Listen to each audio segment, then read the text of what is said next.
On paper, you literally could not have asked for a better setup. Double beat and raise with price breaking out over the key daily flat top base. In reality though, price after hours is already back to unchanged, which will be horrible for options traders, and it leaves breakout buyers disappointed.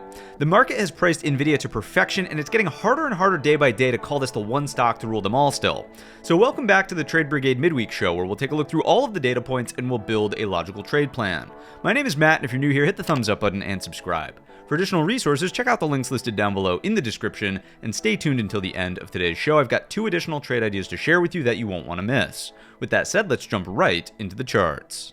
So we'll kick things off tonight with a closer look at the SPY daily timescale, and the first thing we should figure out is what's going on here from a trend perspective. And I hate to be the bearer of bad news, but it's still just a balanced range. And for that reason, we know that as and if we approach the top end of the balance, we will be looking for sales, and as and if we look to the bottom end of the balance, and if price trades there, we'll be looking for potential buys. And that's really it. Yes, the market has moved higher over the last couple of days. Yes, the market did gap up on today's session, and I'll give credit where credit is due. You could look at this hypothetically and say low, kind of a soft higher low. We didn't really have an aggressive hourly downtrend there. You have highs and you have a slightly higher high pushing out today. But remember, we were sort of tracking this follow-through day, quasi-follow-through day from Friday of last week.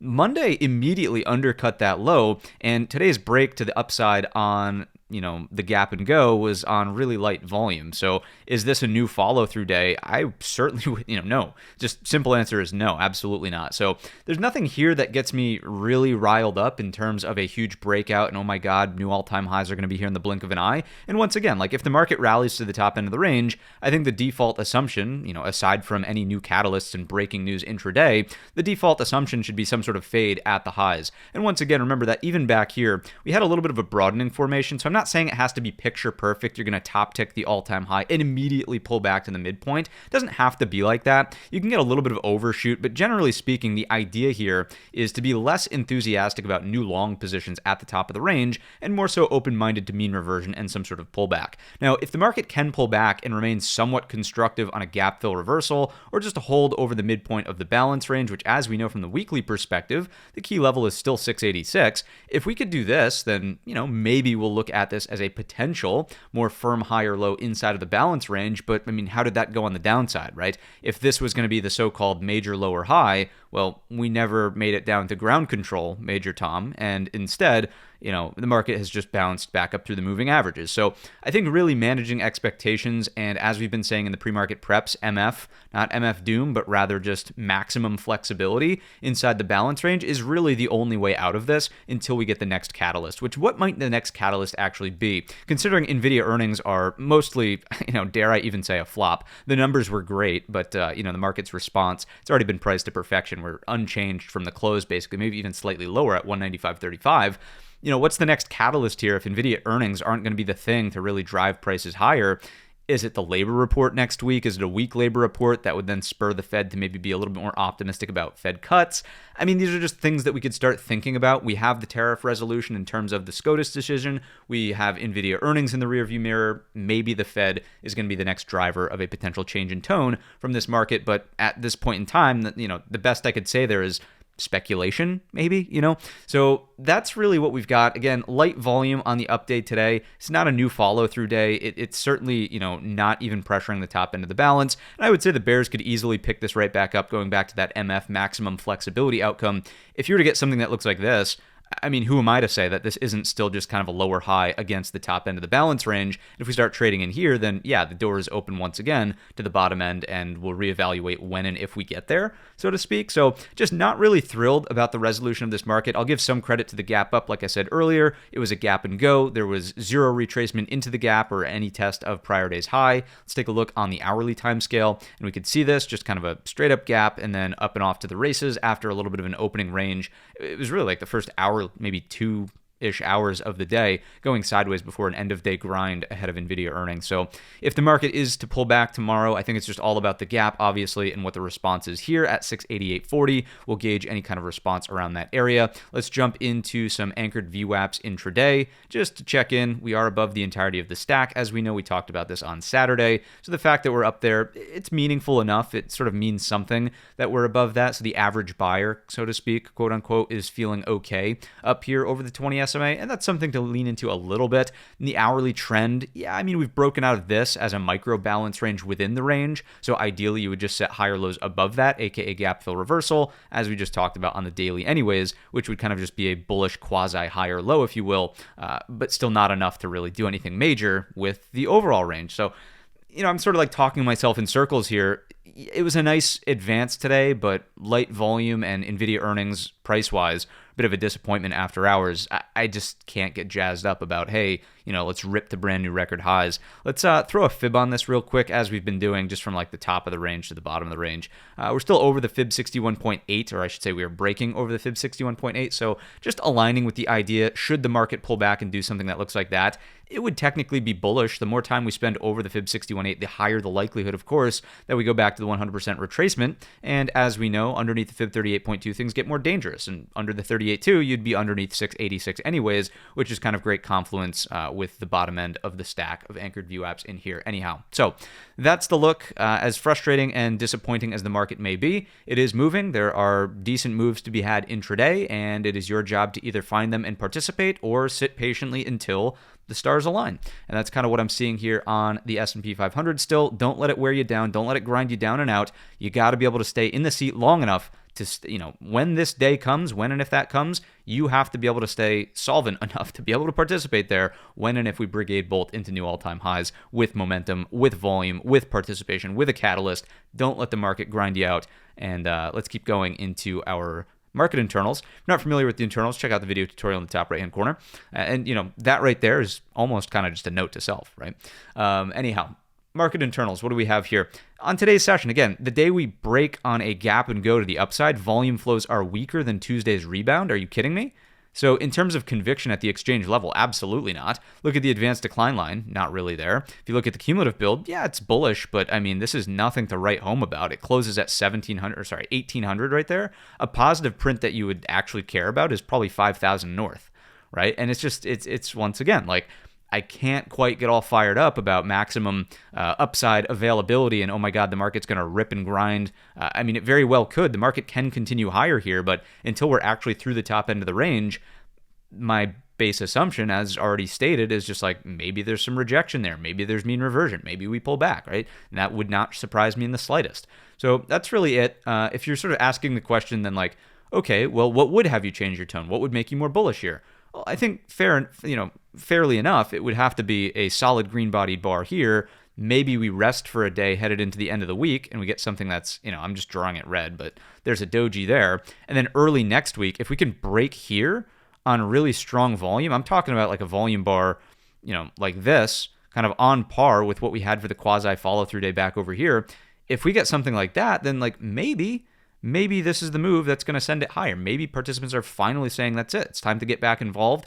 We know semiconductors are out to a new high. Technology is still lagging, certainly. IGV is sitting on the lows. As of right now, Mag 7 has recovered the neckline. I'll give some credit there. We'll check in on these sectors in just a moment. But in the meantime, again, internally, I just don't see it. Like the internals volume print would have to be pretty substantial up here. If I'm going to start thinking about follow through, the advanced decline line would probably want to be up here towards the highs.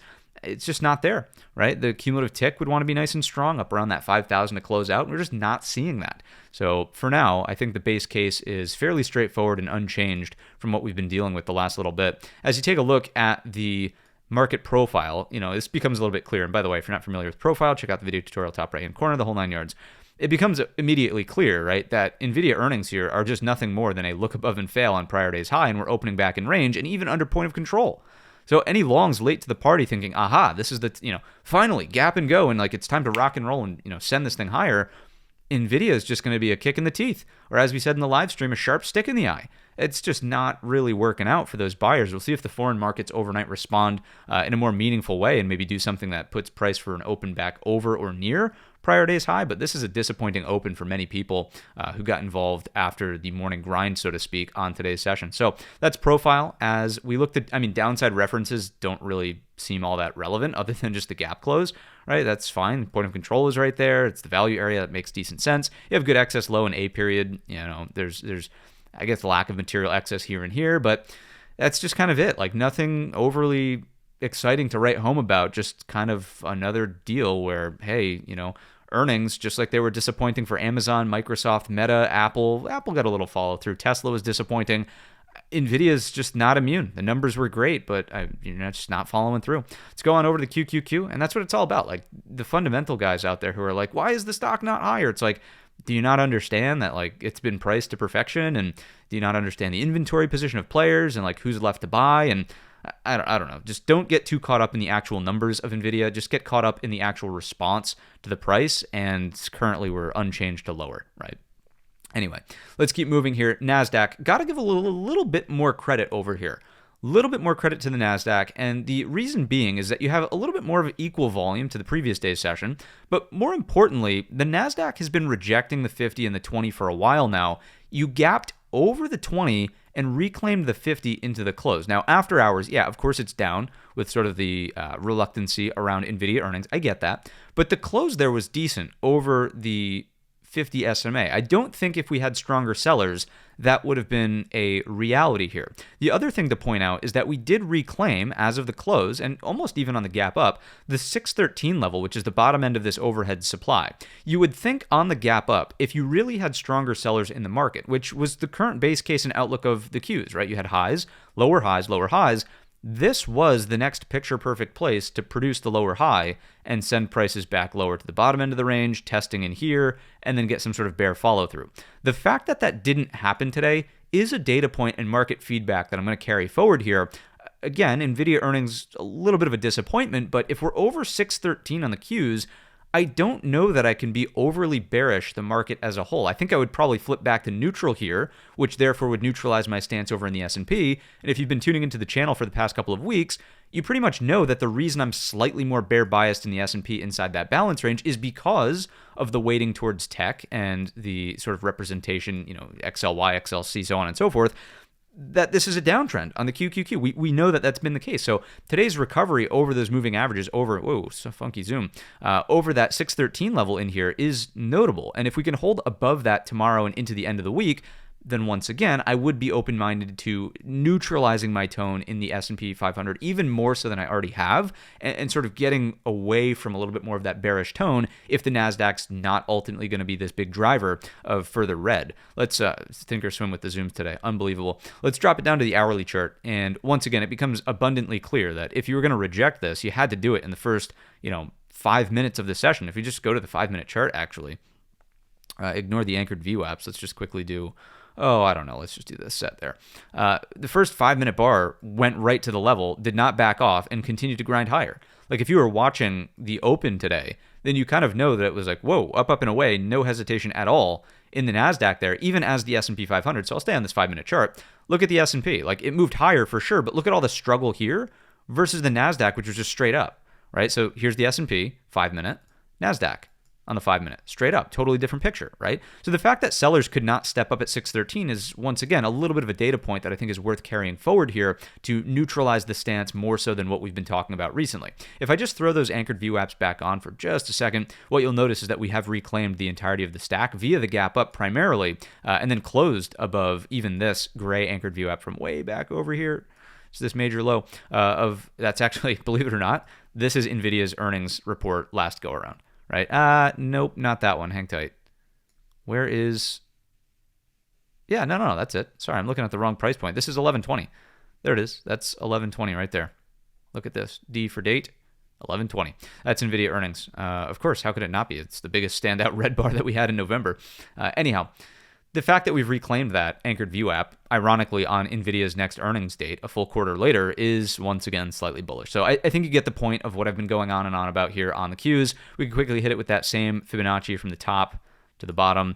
And here we have reclaimed the 38.2. We have not retaken the 61.8, but once again, any holds over 613, keeping us even just in kind of no man's land in the Fibonacci's, is technically a step of progression for the buyers trying to build out lows, shelf of higher lows, shelf of highs. This is technically a higher high. So is the hourly trend up here? Survey says, yes, it was even up in here, which is why the 613 should have been the best place for the daily lower high. Lows, highs, higher highs. This is your hourly uptrend. Bears needed to reject that and then set the daily higher low. Not happening. We'll monitor 613 extremely closely into tomorrow's session. We're dancing just above it at 614.70s as of right now in the after hours, and we'll see where we open up. If you're interested in the latest commentary and analysis, of course, join us in the pre-market prep tomorrow morning at 8 a.m. Let's jump on into the Nasdaq side of the market internals. Better volume inflows in here, which made sense with the daily volume bar as well versus the S&P. A little bit stronger on the advanced decline line here, and the cumulative build as well does approach and actually exceed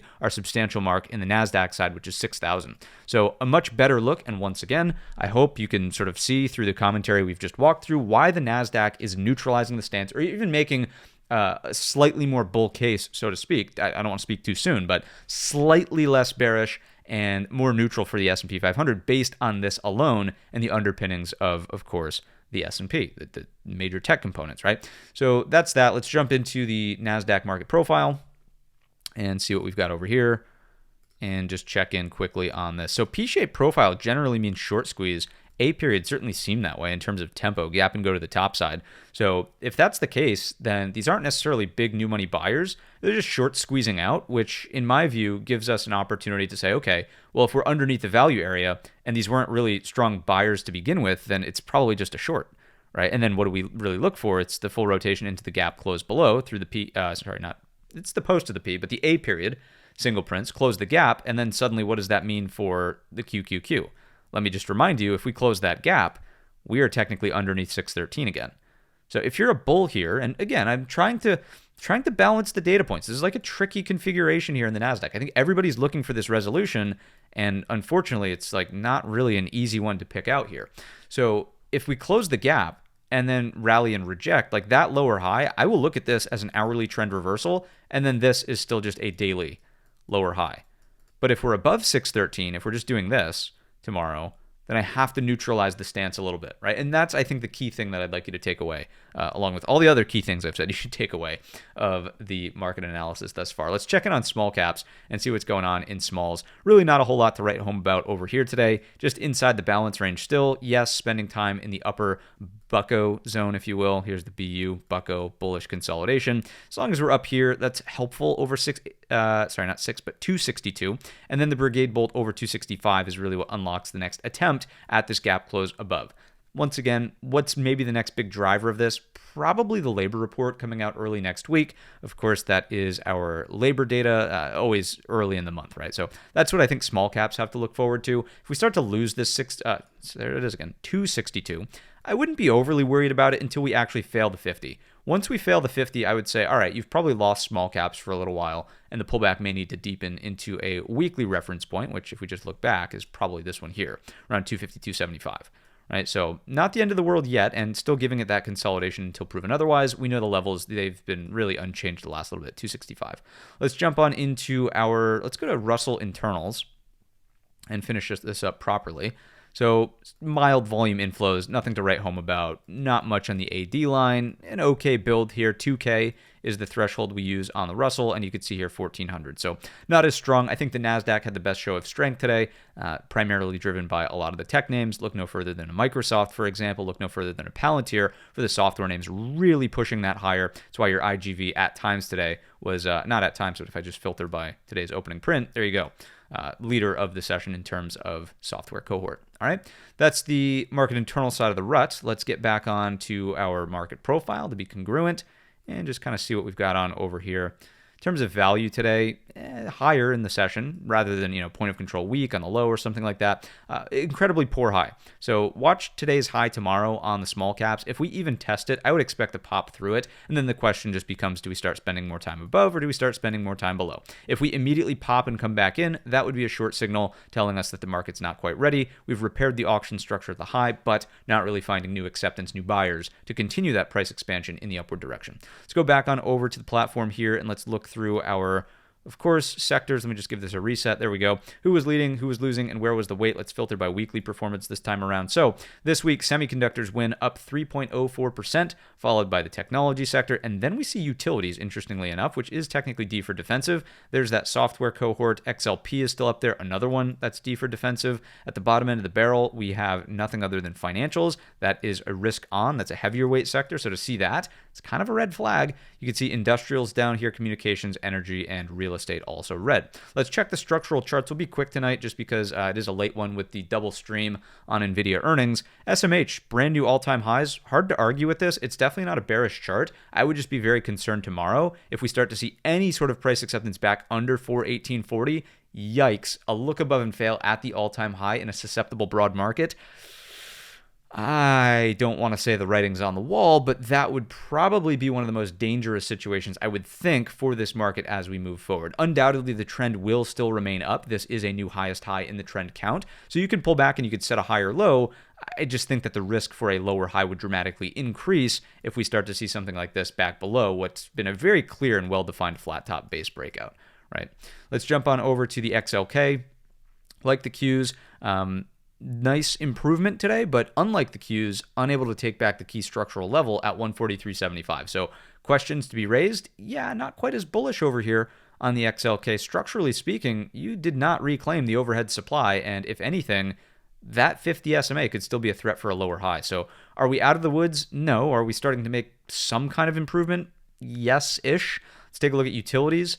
Not much to write home about over here other than new highs, which maybe that is something for you to write home about if you're interested in utilities, but this looks more defensive to me than anything else. Here's software bouncing off the low. Remember the other day we said that this auction was incomplete at the lows? Well, this is the excess low I think we needed, and now the big question becomes, does software accept over 79.65 or not? If we do, and Microsoft's chart looks almost identical, right? If we do, then fine. This excess low may mark the actual bottom now that you've had that one additional little flush out to properly end the auction, so to speak. So if that's going to be it, it's all about 79.65 now. Can we stay above that? Can we stay above these prior lows? And if so, great. Maybe you start working yourself into a counter trend, which would just be bullish for a number of the Mag 7 cohort, of course, which would help the QQQ. Let's jump on into staples. What do we see over here? Nice hammer candle, unrelenting on pullbacks. Like all pullbacks get bought. This is very gentle, not even a test of the 20. And to me, if this breaks out, it continues to spell defensive rotation, right? Staples are being bought, and what's getting sold? I mean, tech is still, believe it or not, like this is still getting sold, right? If you look at this, it's a lower high. So I don't think we're out of the woods. And if we go over to the Mag 7, I'll give a little credit over here. Again, it's not as bad as it all seems. There's like some spots that are starting to work, some spots that are not. Mag 7 over 62.65, it's a helping data point. But again, maybe like one data point to neutralize XLU and XLP strength. Maybe you can combine mags with SMH out to new highs and say, okay, this is it, this is bullish. It's like the balance of data points here is still in the throes of it all. It's a little tricky to say that, like, yes, everything's firing on all cylinders. It's not really doing that. XLB, no problems here at a double top. It's a lightweight sector. It's the lightest weight sector, so not concerned with that. XLV, a little bit of an upper wick failing to go higher out of the inside bar setup. That's a little bit of a concern just for those interested in trading healthcare, and it is an interesting setup on the weekly for something that looks like that. We know that the XBI, not XLB, it looked better off of this trendline break and the tight day up against the moving averages there. A nice push out to highs, but now starting to come in a little bit more aggressively. So the question becomes here, does the XLV, more traditional and more broad speaking, does it pull it back, right? Do we just continue to go sideways in this handle? In which case, that's fine. You could still continue this weekly cup and flag. Cup and handle, cup and flag, whatever you want to call it. Here's the flag. It's both at the same time. If it's not one, then it's the other. Let's drop it on back down to the daily chart and let's see what's going on here with discretionary, apologies. Just a neutral day. I don't see what there is to get all fired up about on this. It looks really indecisive. If you're going to have a meaningful break to the top side and like really get into the top of this range, shouldn't you have really accelerated over the multi-day high? I mean, you even tested this prior high from Friday, just nothing. So light volume, I'm just not convinced. Like the more I continue to peek through the data points, the more I'm just like, I could kind of see it going either way still. Jumping through the XLF 52, it's a decent spot for a lower high. Once again, where does it come from? All this overhead supply. You're in a downtrend. You're coming off of quite literally the lowest low in the trend count here. So I don't know how to get jazzed up about this one. Maybe if you could get an overshoot and reclaim like this, that does something. And now we're talking about inverted head and shoulders. We're just not there yet. XLI, fine. Bull flag up at the highs, consolidation until proven otherwise. Out to new highs is bullish, comes in, and I think we see a little bit more pain in the S&P. Remember, like the trades that drove the market to maybe stay balanced, XLP, look at that. Look at the XLI. Let's go back over here. The reason I would talk about this one is because it's more like 8% of the market cap weighting for the S&P 500. If this is going to come back in through the thin structure here, it might just spell a little bit more of a headwind, even if tech is trying to catch a bid in the counter trend move that it's in. It might be more of a headwind for the S&P, right? Let's jump on over to comms. I hate to like waste your time, but I'll just, you know exactly what I'm going to say. Midpoint of the range. XLE. Just like XLB, just like XLI, no problems here. Bull flag on the highs. Energy is not necessarily a heavyweight risk on sector, so we'll let that be. Real estate, also a lightweight sector. You could say that this is D for defensive because it represents hard assets like people's home values. Maybe a little bit. I don't fully subscribe to that. I think more about the wealth effect here personally. So, people feel good about their home values, possibly as this moves higher. Maybe that makes people feel like they can still spend. Maybe that's bullish for the consumer. I don't really see it as being a make or break for the market itself. Let's jump into some ratios and just see what the ratios are suggesting. Do we have anything that's a change in tone from the sort of same thing we've been saying week over week? Survey says, unfortunately, no. This is like maybe starting to curl here on the XLK, but not in a meaningful enough way. Let's jump on into the A set. Anything that makes me change my mind over here. This still looks like the best out of all of them. Maybe some improvement on the tech side, but everything else looks about status quo, not great. Let's jump on into the B set. What do we have over here? Gold ratio, mild counter trend there. Bitcoin, trying to catch a bid. I will give a little credit to Bitcoin, trying to catch a bid there. Let's go back to a daily chart. What I find most interesting about Bitcoin is this, look below and fail. So any higher lows back over this prior pivot or any sort of breakouts up and through this, I think you're sort of off to the races on Bitcoin. Does that start to fuel more of a risk on sentiment? Maybe. We saw the news, of course, about Jane Street. If you don't know what I'm talking about, go look up Jane Street Bitcoin 10 a.m. sell-off. You could read all about it. But they've been sued for that now, and perhaps, like potentially, supposedly, maybe it's stopping as of now. So no more 10 a.m. sell-offs on the BTC. If we look at the T, which of course was like sort of suppressing appetite for risk, and you go read the full synopsis. Anyhow, TLT ratio here starting to perk back up. I'll give a little credit if it breaks the double bottom neckline and keyword and, so there's your asterisk, and can reclaim the 50, okay, that's a helping data point, but as of right now, just kind of still a bear flag on the lows until proven otherwise. Let's jump into the dollar and rates. Not much to write home about over here. Rates continue to just sort of bob along sideways on the lows. I think our labor data next week will be the next big mover for that stuff.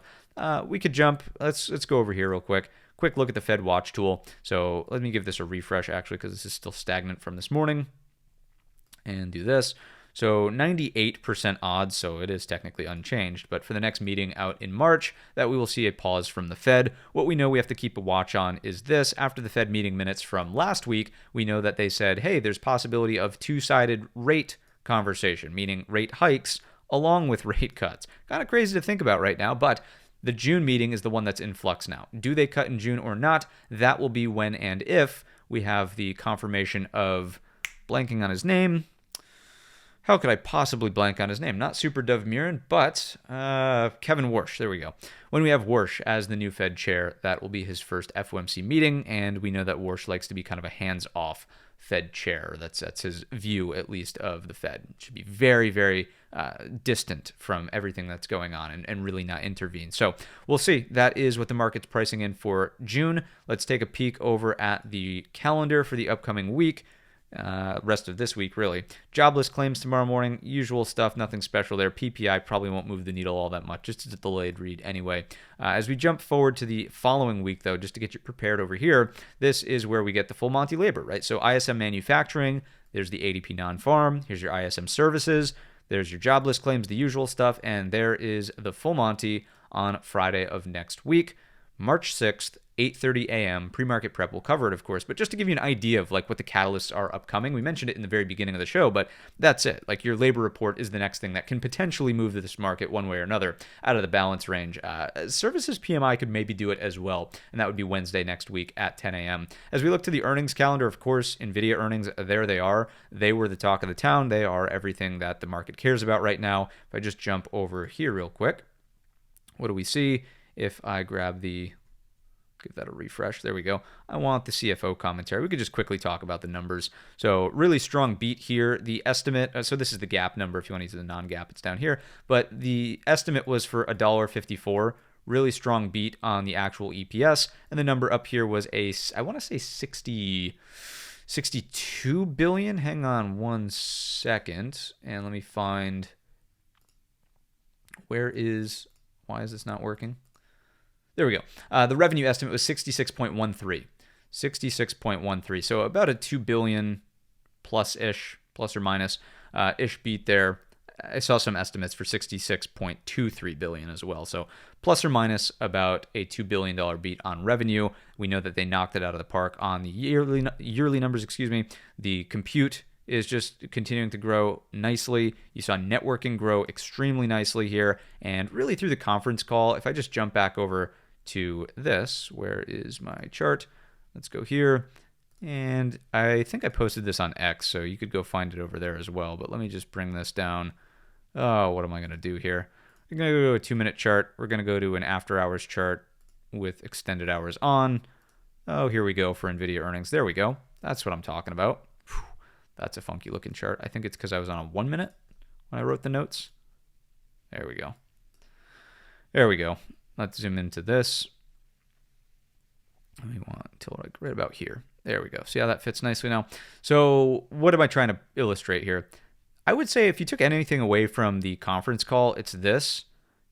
Jensen's continued mention of agentic systems, which I think is fair because we're seeing this uprising of the Claude bot, the Claude code, and agentic systems generate more tokens, right? Because those agents just go out and they spool up new agents to do different tasks, and like it's kind of like a flywheel that just continues to spool up tokens. And Jensen kept making this connection between tokens equal revenue, right? The more tokens, aka compute, aka the more that your models are working, right? The more revenue you could potentially make as a company, right? So that was what he was trying to drive home there. Again, it's not like this was enough to save earnings. I mean, look at what's going on in the after hours. We're like unchanged from the prior day's closing print. Here's the close right here. We're right at the previous day's close.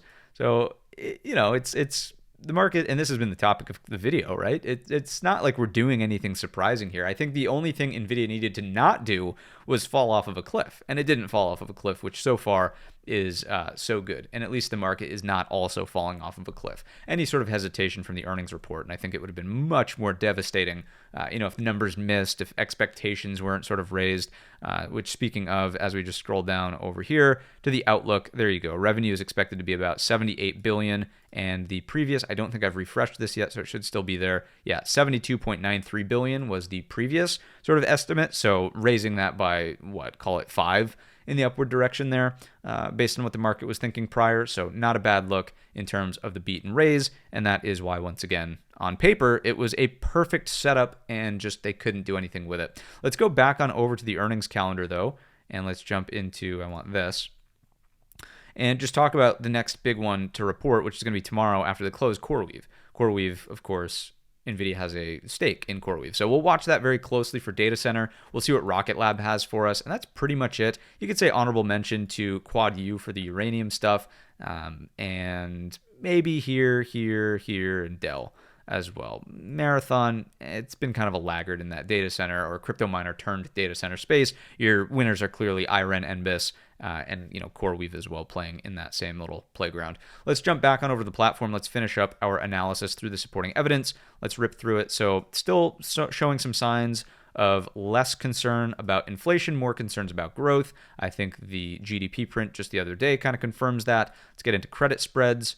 Still ramping higher here, and here the trends are still generally up. That's risk off. As we take a look at HYG, unchanged inside of this balance. So this is one thing that the bears would want to latch onto, and one thing that maybe makes me continue to say, let's not get too bulled up just because the Nasdaq made a move higher. Take a look at this lower high here versus this higher high in the SPX, right? So HYG divergence has played out pretty well over the last couple of months, even through this sequence, it's played out pretty nice. So we'll see how that ultimately comes to fruition. But for now, that's bearish. Let's jump into our total breadth, and you can see we're mostly sideways. Little uptick out of new highs versus lows.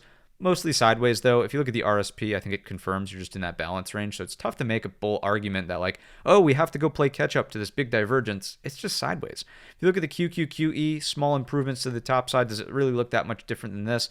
Not really. It's trying to make that same move. It's trying to come off the lows, basically. Let's get into volatility. This is probably compressing in the most bullish argument for the market. If you drop this trend line, that's a character change out of volatility, meaning that hedges likely start to come off, and the market may move more freely in the upward direction. Let's take a look at the VVIX and what we've got over here at the border of sort of risk off territory. So right at that 103. Once you start getting in here, it's like, okay, warning signs are being sent. If you're back below, you're a bit more comfortable. Let's jump into the Vol futures and see what this is telling us. Contango across the board, contango here, and the one-day VIX creeping higher, but that likely gets crushed tomorrow once we open up post-NVIDIA earnings. Let's grab ourselves, I mean, we've been looking at the P call recently just because there's been a lot of put buying.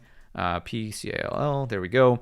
And what do we have in terms of the daily chart here? Coming back down. So we've hit these highs. Those local highs typically align more with the bottom, and lo and behold, what has the market done? As we've just talked about in the S&P 500, technically speaking, we are over the weekly inflection point here. So all in all, what is the ultimate interpretation of the weight of the evidence? Remember, the weight of the evidence approach means that everything we just looked through is a small sliver of the pie chart that comes to a conclusion here, or helps us come to a conclusion of how we should be thinking about the market potentially. I don't know about you, but it almost seems like half of these could still remain bearish and half of these might be starting to flip a little bit more bullish. To me, unresolved, I look at the daily chart of the S&P 500. It's hard to be a bear on a move that's moved higher like this, but I do need to keep that MF, maximum flexibility, at the top of my brain. If we rotate here, not surprised if we get a pullback. If we do this, you really got to prove it to me with an astounding amount of support through the supporting evidence. I need to see a majority of those charts, probably like 75% plus of the charts we just walked through, flip to being supportive of the risk-on sentiment. All right, that's it. Let's jump into the core list of companies, see what's going on over here. So NVIDIA, we've just talked about it quite a bit, but with the after hours, we're opening unchanged. Maybe just a pullback over 193.25 is interesting for like daily Brigade bolt like that. If we could get some kind of hammer here and then set us up for this to go to the earnings overnight high, maybe that's the situation. I mean, historically, NVIDIA, even on a gap up, right, sells post earnings. And you could go back and you could look at all the sequences. That's a sell from earnings here, and this one is the gap up on this day here, a little 2-day sale, and I could even scroll. I think there's one more. Yeah, there you go. Gap up and sells again. So it's not to say that NVIDIA needs to crash and burn.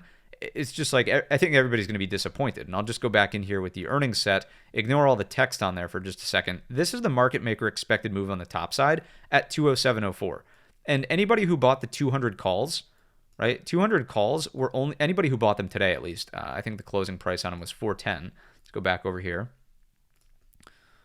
Today expiration, 200 call, yeah, 410. So say 410 on the ask there is your closing price at the 200 call. That means, to get those things to actually get paid out, you really need to be well beyond 204 and 10 cents, right? That's just basic math on the actual premium of the contracts before you start making any money intrinsically. And I mean, the market maker expected move probably means that the IV alone is like, it's got to be more than just 204.10. So you're in a rough spot if you're an options trader there. And I know, again, this is very hard to look at with all that text kind of jumbled on the screen there. But the main thing I want you to be looking at is just the green lines here, 207.04. Call open interest was massive, 66,913 contracts open interest at 202.05. And the 200 strike open interest was 109,267.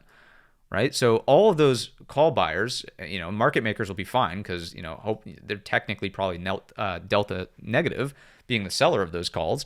They're not going to have to hedge at all. There's no gamma squeeze there. Everybody's fine. These things are going to expire worthless and everybody goes home happy except for, the retail trader who's like, I'm going to buy 200 calls because Jensen's going to surprise the world and we're going to all-time highs. Not going to happen. Right? So rant over on NVIDIA earnings and let's let the technicals light the way. I would encourage you, we did a little bit of this in the stream today. I would say do some more of it on your own time, but please just study the open of this NVIDIA earnings report back here. Nice opening range flush, huge opportunity to the downside. Something to be aware of for tomorrow. We're not opening on a gap anymore, but should something change by the time the open comes around tomorrow, something you should have in your pocket. Let's jump on over to Apple and see what's going on over here. Daily chart, a little loose. I mean, just a nice couple of days in the upward direction. The old guard of tech continues to just act as that sort of value play, if you will. I don't know that it's a new long up here. A nice inside bar. I could maybe see something that looks like that to the top of the range here. It is in the hourly. So call this like an hourly bull flag. I would maybe, say that is acceptable as an idea over 274.85. I don't love trying to buy it on a fourth up day, but technically we're just had an inside day today. So is that enough consolidation? Not my favorite, right? Let's jump on over to a Microsoft.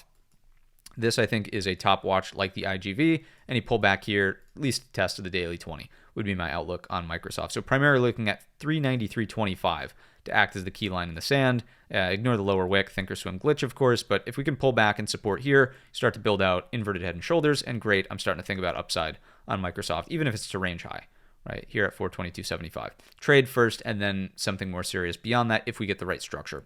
Amazon, I love. I love this little resting doji today at the top of the balance range. Nothing crazy with the NVIDIA earnings. It's just up there towards the highs still. If we can Brigade bolt into the earnings gap, let's go. Right, that is a trade I'm interested in all day long on Amazon. Been very patient these last couple of days looking for it in here, and now we have a nice setup for it. That is something that I wouldn't want to miss, so watching that closely at 212. Next up, Google. A little fickle today. Didn't really want to accelerate over the prior day's high, but it's the same setup headed into tomorrow, so I would just continue to watch the same thing. Over this 313.85 is the new level. Retest of the moving averages. If you take a look at this on the hourly, right, attempted to move over prior day's high. The pullback was really lackluster.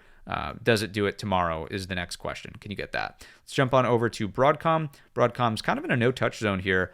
Not really doing anything crazy on NVIDIA earnings, if you will. It's just like right in here. So I don't love it in this little tight range. I think you've got to do this and you've got to do that. And I think it could go either way. And either way, it'll be what it'll be. I just don't think you want to, don't get chopped up in here, right? I think that's the simple illustration. I would be pretty fond of that trade, if I'm being honest. Reason being is that the shorts really haven't been paid in a big way here. You had literally a singular 2-minute bar off of the open on Monday. Was that Monday or was it Tuesday? It was Tuesday. You had a singular 2-minute bar off the open to sort of take profit if you were short from here, and now you're already back to like unchanged. So that's probably a bit disappointing for anybody who's shorting off the daily 50. And not to say that it's like a bad idea or anything. I'm just trying to put myself in their shoes. How are they thinking of this? They're probably out of the way if we're up and over this 336.50. So that's something that I'm a bit more fond of tomorrow if we get some upside. Let's go on over to the metaverse. Still not a fan of the chart. You could say double bottom. That's fine. I hate the moving average stack. I hate this junk off to the left. I try not to be a hater of charts, but I just don't see this as being a very constructive look. Like if this was going to be a long, I want the long here, right? I want this thin structure retracement. I don't want to fight through this. That's what I don't want. Let's jump on over to the Tesla chart. Another one. I don't want to be a hater of charts, but I look at this and I think to myself, what do I do with this? I don't really want to buy it here because we're in a downtrend. I don't really want to short it here because we're back over this 415.25. I also don't want to short it because this is technically a higher low. So is it going to show me something a bit more constructive here? Maybe. I still think Tesla's on ice. I really have not had much interest in trading that at all recently. Let's get on over to JP Morgan for financials. Great hammer high break and follow through to the upside. I still think you got a lower high on the table. And for that reason, I would be looking for consolidation and a failure again under the 200. That's pressure for the broad market overall. Let's go on over to Palantir. This is probably the one that got away today. It was an okay move on the gap fill reversal. Maybe not the cleanest thing in the world, but it was all right. And then additionally, I was quite literally watching the top tick saying, okay, here comes the 136 fade. And it's just like didn't really have the 2-minute or 5-minute chart set up for me to want to get involved. So the one that got away, and that's all right. You'll have those days. For now, if this balance stays in here, maybe it's through this thin structure. Just mind your daily 20 barreling down on price. If it's just going to consolidate down below, I would let it be. I don't love getting short into the lows. It's shown you over and over and over again, hey, enough's enough on the short side, right? It would have to show me something new and a change in character down there where it's just weak through 126.75 and continuing. Let's go on over to AMD.